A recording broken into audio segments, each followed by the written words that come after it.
Bueno. Lo veíamos hace instantes allí en las noticias breves, pero es un tema que requiere de profundización porque está despertando mucha preocupación. ¿Será casualidad o habrá algo detrás? Será parte de las preguntas, y es parte de las preguntas que muchos nos hacemos en torno a estas muertes súbitas, la sucesión de muertes súbitas que se han dado en el ámbito del deporte de la provincia de Córdoba. En poco más de una semana, 5 muertes en contextos deportivos, y en algunos casos, la mayoría de ellos han sido casos de adolescentes, que eran adolescentes muy sanos, muy vigorosos, y sin embargo se encontraron con la muerte, y de esta manera mientras practicaban el deporte que habitualmente practicaban. Es el caso del chico de 13 años de la localidad de Sebastián Elcano, que estaba jugando un partido de fútbol este fin de semana y que murió, y también es el caso del hombre de 57 años que jugaba un partido de fútbol en Villa Dolores y también falleció durante este fin de semana. Bueno, pero como decías vos, Martín, vamos a profundizar esto, ¿no? ¿Por qué la existencia de estas muertes súbitas tan seguidas en este último tiempo, que se llevan vidas muy jóvenes y la gente que cae muerta jugando al fútbol? Sí. O practicando un determinado deporte.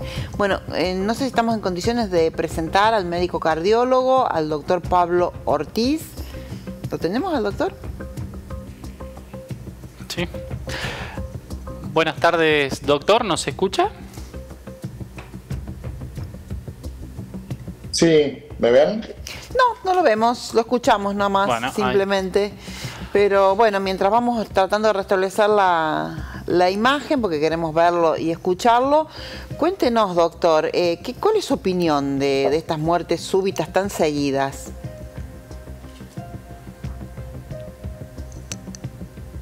Bueno, parece que lo hemos perdido. Mira, creo que ahí se reconectó, ¿puede ser? Sí, ahí lo escuchamos, que creo que no tiene habilitada la cámara, pero vamos a tratar de habilitarla. Si la puede habilitar, así lo podemos ver y escuchamos. Ahí ya lo tenemos, sí. Cuéntenos, doctor, ¿cuál es su opinión en torno a estos casos que se han dado? ¿Qué es lo que se observa desde el punto de vista de la comunidad médica? Bien, este tema se estuvo abordando recientemente en múltiples charlas y documentos que elaboraron las sociedades científicas. Lo primero es transmitir la tranquilidad a la población en general de que no hay un aumento significativo de estos casos, sino que lo que hay es un aumento de la visibilización de estas situaciones, y sobre todo porque han ocurrido en personas jóvenes. La muerte súbita, son, y acá particularmente, en la zona centro del país, son episodios excepcionales, pero cuando ocurren generan, una gran conmoción en la sociedad, y hacen replantear un montón de situaciones. Y sobre todo, el daño que se produce, en las familias, que sufren toda esta situación. La muerte súbita es una muerte de origen en general cardiovascular que ocurre en forma inesperada en pacientes presuntamente sanos. Pero cuando se empieza a investigar más profundamente, siempre se suele encontrar alguna causa subyacente. Y por eso nosotros tenemos que hablar de un sistema de prevención, de promoción y de tratamiento de estas situaciones que es el que está fallando hoy en día. En la Argentina, el 2019 que fue y se reguló en el 2017, que trata de esto, lo que es los estudios precompetitivos, la capacitación para la reanimación cardiopulmonar, la utilización de los desfibriladores externos automáticos en todos eventos deportivos y eventos de concurrencia masiva, pero aquí en la provincia de Córdoba esa ley no se aplica. Entonces ahí hay un déficit que hace que exista un bache en la aplicación de la ley. Entonces es un tema que tiene muchísimas aristas, y como todas las situaciones tiene una cadena de hechos que terminan desencadenando una situación dramática como es la muerte súbita en jóvenes. Ahora, usted doctor, Dice que aquí en la provincia de Córdoba no se está aplicando lo que dice la ley nacional en este tipo de contingencias. ¿Qué es lo que sí se aplica o qué es lo que se pide hoy en la provincia de Córdoba? Porque quienes hemos tomado contacto alguna vez con alguna actividad deportiva sabemos que, por ejemplo, el famoso estudio que lleva como nombre EMAC suele pedirse. ¿Alcanza, no alcanza? Sí. El EMAC es una sigla que significa examen médico de mediana y alta competencia. ¿Sí? Eso se promulgó, digamos, cuando era vicegobernador Campana, que la agencia Córdoba Deportes propuso como en forma obligatoria un examen médico para todos los deportistas federados que hacían mediana o alta competencia, y luego se fue extendiendo hacia actividad amateur, los clubes, niños, y el concepto inicial de ese examen fue siempre absolutamente positivo, porque permitía hacer un estudio en un amplio nivel de la población, ¿sí? Pero lo que está fallando hoy en día, y eso lo sabe todo el mundo, incluso las sociedades científicas se han promulgado de esa manera, es que no está aplicado por especialistas. No está aplicado. Entonces, por especialistas. ¿Cómo médico, es esto? Exacto. Cualquier médico que hace el curso de la agencia Córdoba Deportes aparece, figura en un padrón de médicos efectores del EMAC, pero no hay un control real. Lo que voy a decir es polémico, ¿sí? Pero es real. No hay una evaluación específica y concreta de las capacidades de evaluación de los médicos. Entonces, los clubes o las organizaciones exigen el EMAC.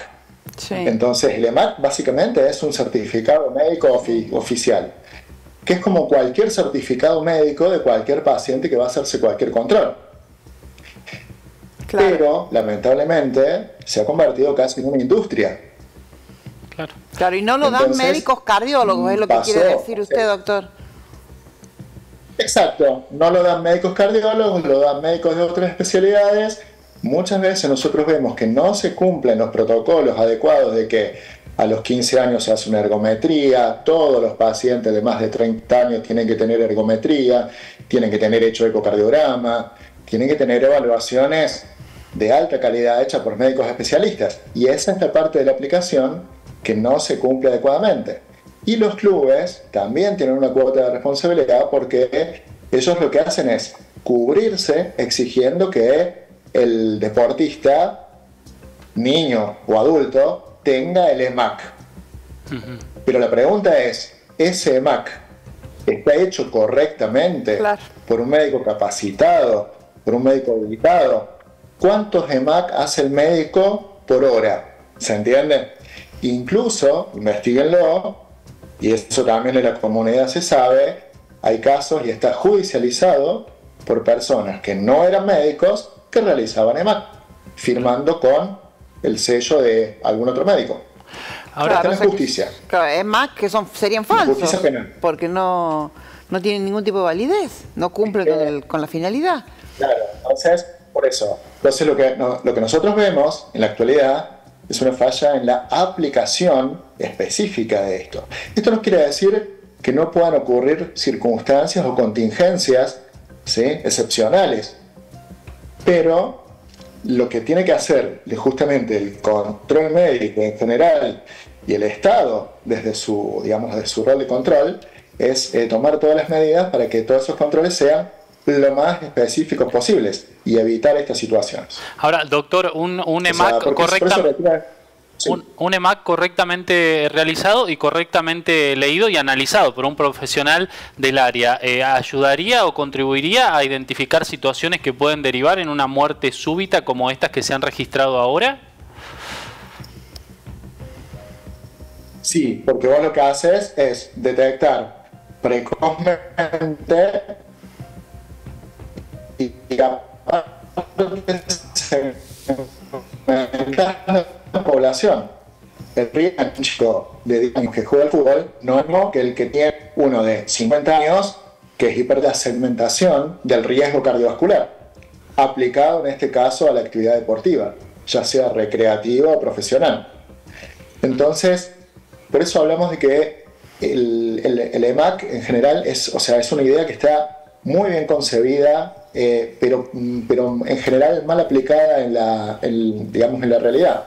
Entonces, los exámenes por ahí no son rigurosos, hay mucha variabilidad entre la calidad de los profesionales que lo realizan, entonces eso es lo que genera a veces que no se detecten en forma adecuada situaciones que potencialmente podrían generar un riesgo.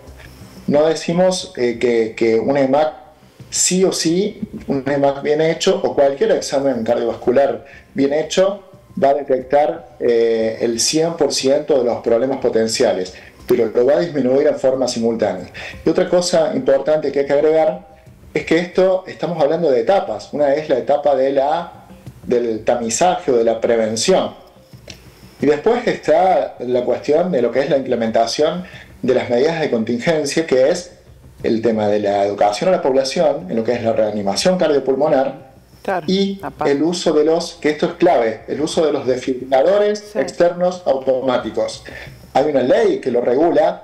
Un desfibrilador, yo se los pongo así en cuestión más simple. Cuando una persona se desmaya en cualquier situación, pierde el conocimiento, las normativas internacionales dicen que uno tiene que asumir que ha hecho una muerte súbita, que ha hecho un paro cardíaco, y se debe iniciar todo un protocolo de reanimación. Lo que termina, eso se produce en general en los casos por una arritmia maligna, que es una taquicardia ventricular o una fibrilación ventricular.